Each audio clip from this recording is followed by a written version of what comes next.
Hi, it's Tolu from Candid Talk with Tolu. A very big thank you to everyone who has subscribed to our YouTube channel, Candid Talk with Tolu. Thank you so much, and to everyone who has followed us on Instagram. Thank you so much. The love is amazing. For those who have not followed us, kindly subscribe, kindly follow.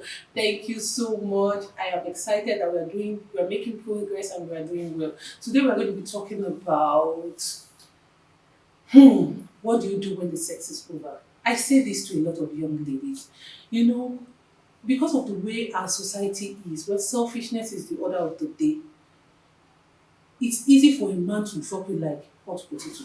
There's this Facebook page I follow, and they said, everyone drop a comment for your ex. I noticed that all the girls were swearing for cursing their ex, and all the guys, they were saying, they were writing to their ex, God will bless you, God will give you a better man than me, you are an amazing woman. But they didn't marry them. Now, it's a card that we women play, and we play it against ourselves. It has happened severally. I've seen it happen so many times. As women, we have to set the pace high, because eventually, when the sex is over and you have nothing to offer this man, the man is going to drop you like a bad habit or a hot potato. Now, listen to this. This happened a while back. I was in the university. It was one of those hassle strikes. So my mom organized a place for me to quickly be working. So I was working there, and that place, you have to be fine to work there. If you are not fine, forget it. You know, it was a very good organization. And when I got in there, I noticed that there were fine girls. The place was just sharp. So I said, okay, no problem, I'll fit in. We used to have these Monday meetings. So the Monday meetings now, they end with one big guy in the country. He came for the meeting, and I noticed that he was trying to make a pass at me. So I thought I wasn't seeing clearly. He was staring, making a pass during the Monday meeting, because we were sitting this way, they were sitting this way.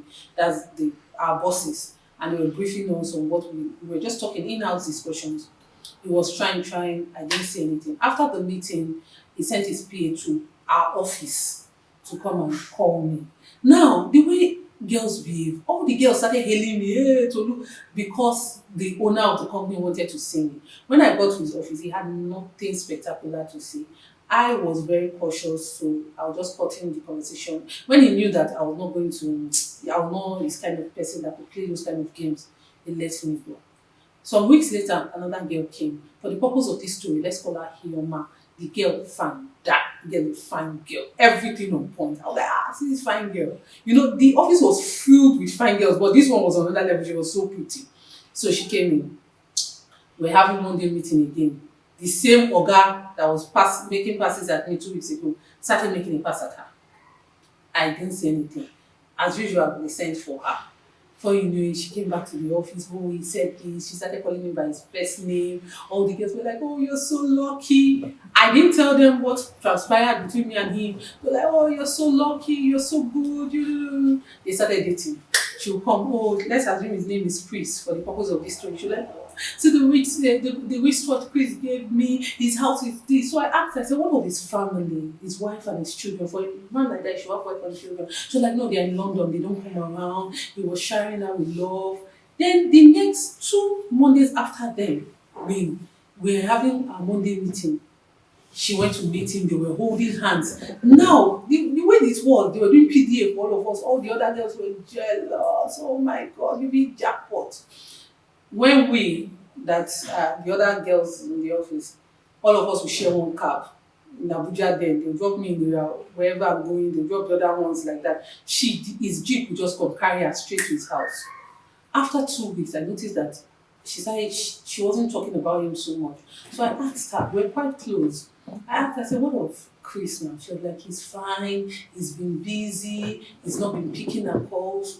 I didn't, I was quite young then. If I knew, if it's now, I'll know that the guy is going to drop her quickly.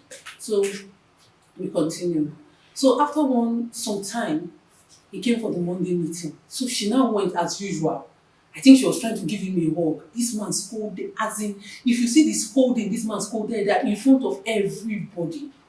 I almost wept. I was like, let the ground open, let me and her just, because I was so embarrassed at the situation.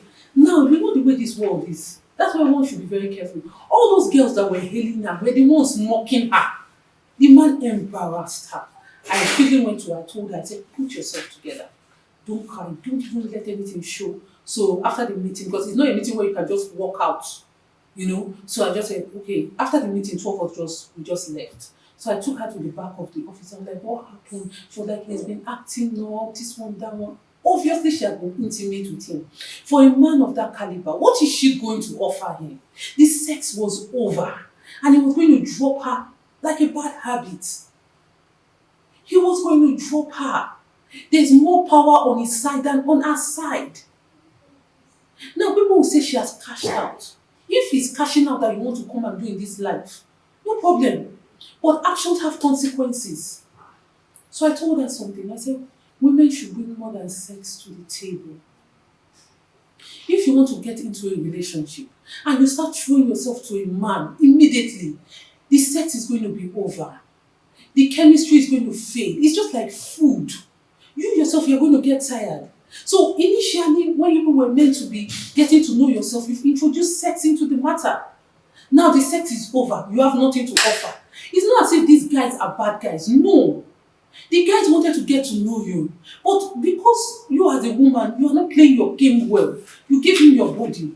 He enjoys it. Two of you enjoy it. Let me not say he enjoys it. Two of you enjoy it very well. Then after the sex, the emotions, because the emotions go like this. When it has gone up, you have done the sex, then it now comes down. Then he now sees that he knows nothing about you, you know nothing about him. There was no love.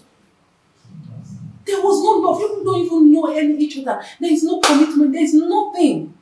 Then the guy now starts looking for a way to dodge, to hide. Then you now say he's a bad person. He's not a bad person. That's why a lot of Nigerian girls make this mistake. They give their body to a guy, the sex is over, then the guy now wants to run. Now, when the guy is trying to go, the girl will not agree. The guy will now use force. He will not leave. Once he leaves, the girl now is now bitter. After 2 years, the guy will now come to say, babe, it was not like that. That time, you're a good person. That time, I was not. It's a lie. He has benefited what he needed to benefit from the relationship. There was nothing more. But if you build a relationship and you give him something to build on, let him see your value other than sex. Because if it's only sex you are bringing to the table, there are 1,000,001 people that can do that same thing for him, and even at a lower cost.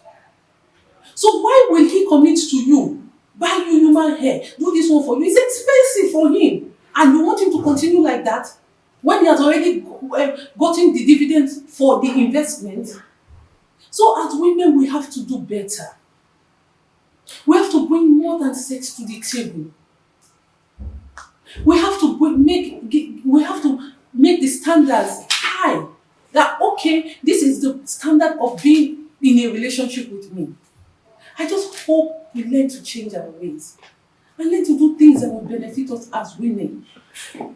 With this, we come to the end of this episode on Candid Talking to You. I want to say thank you to everyone that loves me. I love you too. And to people that have not subscribed and do not love me, I still love you. Subscribe and then come on this boat. Let's do this together. Thank you so much. Until next time with Candid Talking to You, I am Kimberly Banjo saying thank you and have